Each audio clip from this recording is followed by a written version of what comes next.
नमस्कार, ज्ञान में विधि चैनल में आपका स्वागत है। आज क्लास 8th के लिए पोएम है on the grass Hooper and cricket. Grass Hooper कहते हैं जैसे टिड्डा होता है, टिड्डा या टिड्डी, और क्रिकेट वो आपको पता ही है, झिंगुर। जैसे पहले एक हमने वो आंट एंड द क्रिकेट एक पेज नंबर 21 में पढ़ी थी। तो जॉन केट्स ने ये जो पोएम लिखी है, ये पोएम एक्चुअली पृथ्वी पर नेचर के बारे में लिखी है, और नेचर के बारे में पृथ्वी पर जितनी भी कविताएं लिखो वो कम है। और ये बहुत ही छोटी एज में इन्होंने ये पोएम लिखी। और ये जो the aunt and the cricket page number 21 पे आई, ये भी क्रिकेट और इसके बारे में थी, आंट के बारे में थी। और ये जो स्टोरी, ये जो पोएम है वो नेचर के बारे में है। ग्रास हुपर और क्रिकेट ये दोनों कोई प्रतीक नहीं है, ये दोनों सिर्फ प्रतीक है, कोई कैरेक्टर नहीं है इनमें, इनका कोई कैरेक्टर नहीं बताया गया है, सिर्फ प्रतीक के रूप में कि ग्रास हुपर और क्रिकेट अपने आप को हर सिचुएशन में कैसे ढाल लेते हैं।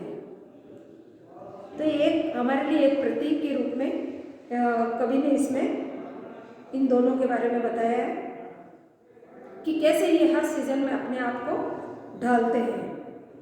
कौन? ग्रास हुपर और क्रिकेट, टिड्डा और झिंगुर।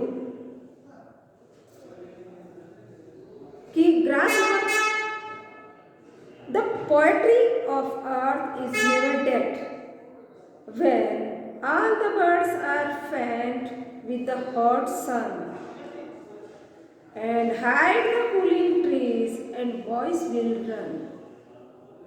जब गर्मियाँ आती है, बहुत ज़्यादा गर्मी पड़ती है, तब के मौसम के बारे में बताया कि कैसे चिड़िया एकदम बेहोशी के हालात में आके वो पेड़ों पे बैठ जाती है। दोपहर की गर्मी सहन नहीं होती है, बहुत ज़्यादा गर्मी होती है। ये जो पूरी कविता है ये नेचर के बारे में, पृथ्वी के बारे में है, और ये कभी भी खत्म नहीं होती ऐसी कविता, भले नेचर के बारे में कितनी भी लिखते जाओ। तो इसमें बताया कि जब बहुत ज़्यादा गर्मी आती है और सारी चिड़िया एकदम बेहोश के आलम में रहती है कि नहीं अब तो कहीं भी नहीं उड़ना है। दोपहर की भर गर्मी में एकदम पेड़ों पर ठंडी छांव के नीचे आ जाती है। और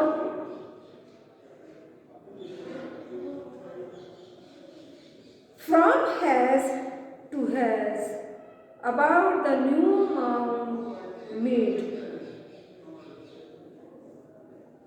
और जो नई नई घास का मैदान है,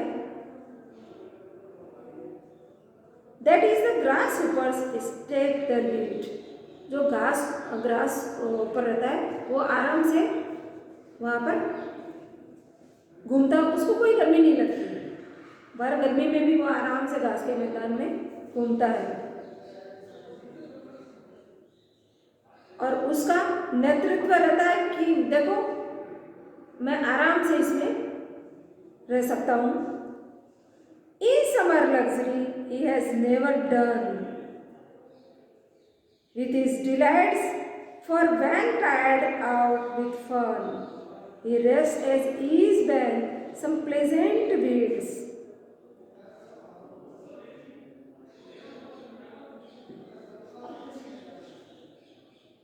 और वो कभी भी थकता नहीं है,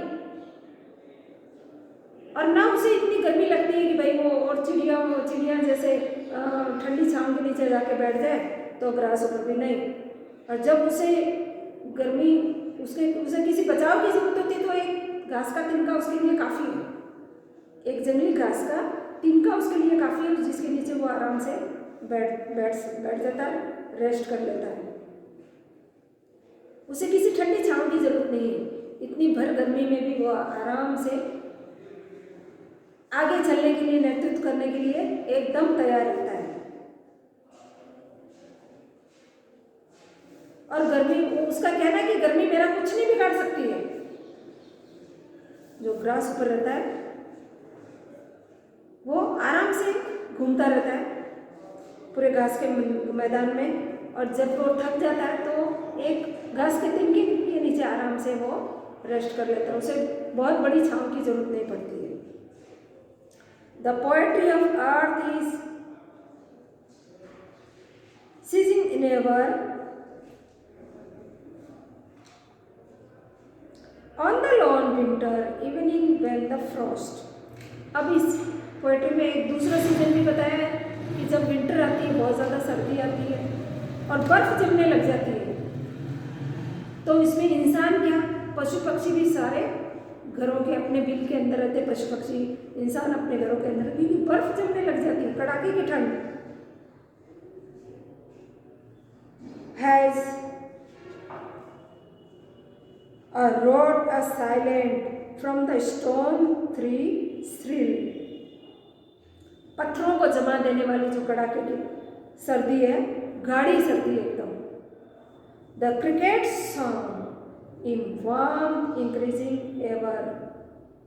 उसमें जो क्रिकेट होता है, क्रिकेट में झिंगुर, उसको कोई फर्क नहीं पड़ता है, वो गर्म जोशी के साथ जोर जोर से गाने गाता है।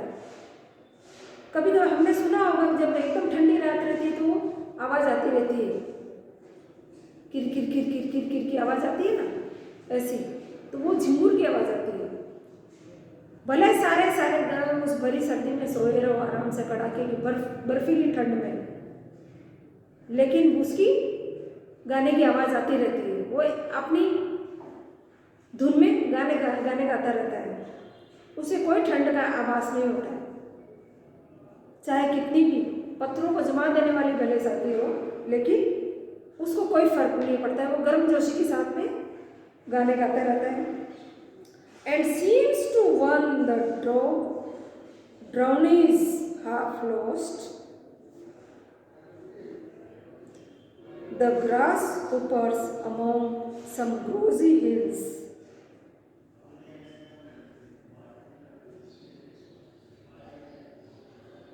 तो ऐसा लगता है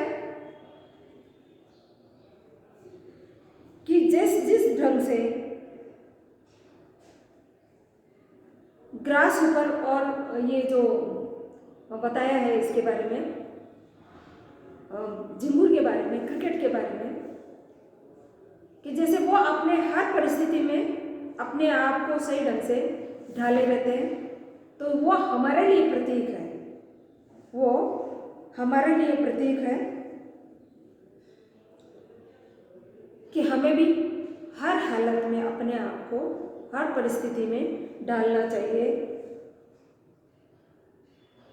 यही सब ये ग्रास ऊपर और क्रिकेट के बारे में इस पॉइंट में बताया।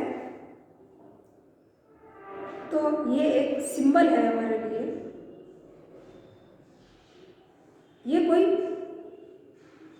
कैरेक्टर नहीं है, बल्कि एक सिंबल है हमारे लिए प्रतीक है कि हमें हर परिस्थिति में, चाहे बहुत ज़्यादा गर्मी हो, चाहे बहुत ज़्यादा सर्दी हो, चाहे और भी कोई कठिन परिस्थिति हो, उसमें हम सभी को अपने आप को ढालना आना चाहिए। तो यही सब इस पॉइंट में दिया है, और ये पॉइंट यहीं पे एंड होती है। Thank you.